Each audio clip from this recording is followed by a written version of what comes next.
Welcome to Viji's kitchen. மறக்காமல் நம்மளோட சேனலை சப்ஸ்கிரைப் பண்ணுங்கள். பக்கத்தில் இருக்கிற பெல் ஐக்கானை கிளிக் பண்ணி ஆளுங்கிற ஆப்ஷனை ஆன் பண்ணுங்கள். டுடே ரெசிபி முட்டை குழம்பு.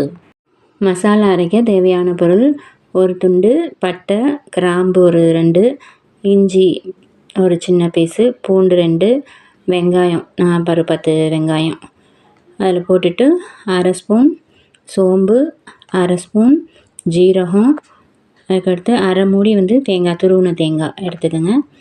அதை மிக்ஸி ஜாரில் போட்டு அடித்து நல்லா நைஸாக அடித்து எடுத்துக்கணும், பேஸ்ட் மாதிரி.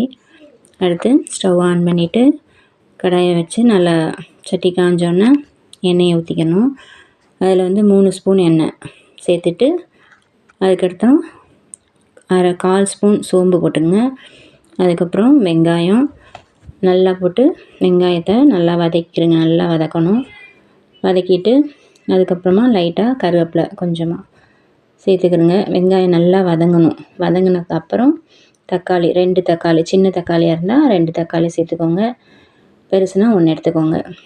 நல்லா வதங்கணும். அதை மசிஞ்சு நல்லா தக்காளி வதங்கணும். நல்லா கொஞ்சம் நேரம், ஒரு 5 மினிட்ஸ் வதக்கிட்டு, அதுக்கப்புறம் அதில் மஞ்சள் தூள் கொஞ்சம், கால் ஸ்பூன் மஞ்சள் தூள், பெருங்காயத்தூள் லைட்டாக ஒரு பிஞ்ச் அது போட்டுட்டு நல்லா கலக்கிட்டு, அதுக்கப்புறமா மல்லித்தூள் சேருங்க. ஒரு 2 ஸ்பூன் மல்லித்தூள், அதுக்கப்புறம் 2 ஸ்பூன் மிளகாய்த்தூள்.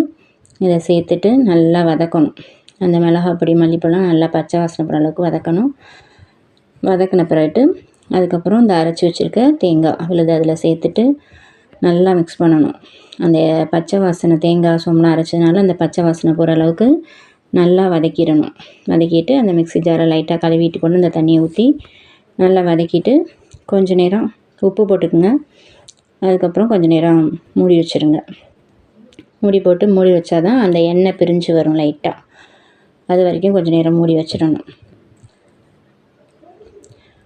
கொஞ்சம் மூடிட்டு அதுக்கப்புறம் திறந்து பார்த்தா அந்த எண்ணெய் பிரிஞ்சு வந்திருக்கும். நம்ம அதில் தேவையான அளவு தண்ணியை சேர்த்துக்கணும். நம்மளுக்கு எவ்வளோ தேவையோ அவ்வளோவுக்கு தண்ணி ஊற்றி கொஞ்சம் நேரம் நல்லா கலக்கி விட்டு, கொதி வந்தோடனே கொஞ்சம் மூடி வச்சிடணும்.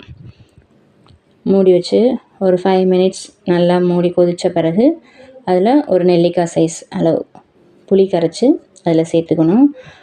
அது நல்லா கொதிக்கணும். நல்லா கொதித்த பிறகு அதுக்கப்புறம் என்ன பண்ணணும், முட்டையை அதில் உடச்சி ஊற்றணும். நல்லா கொதித்த பிறகு முட்டையை உடச்சி ஊற்றணும். ஒவ்வொரு முட்டையாக கொஞ்சம் தனித்தனியாக கொஞ்சம் லைட்டாக வேக ஒவ்வொரு முட்டையாக உடச்சி ஊற்றிக்கிறங்க. ஊற்றிட்டு கொஞ்சம் நேரம் அப்படியே என்ன பண்ணணும், சிம்மில் அடுப்பை கொஞ்சம் குறைச்சி வச்சுட்டு மூடி வச்சிடணும். மூடி போட்டு மூடி வைக்கணும். ஒரு 5 மினிட்ஸ் மூடி வச்சின்னா அந்த முட்டை நல்லா வெந்துடும். வெந்தோடனே கொஞ்சம் நேரத்தில் கழித்து திறந்து பார்த்தோம்னா நல்லா வெந்துடும். அவ்வளோதான், முட்டை குழம்பு ரெடி. இப்போ சர்வ் பண்ணி நம்ம நல்லா சாப்பிட்லாம். டேஸ்டியான முட்டை குழம்பு ரெடி.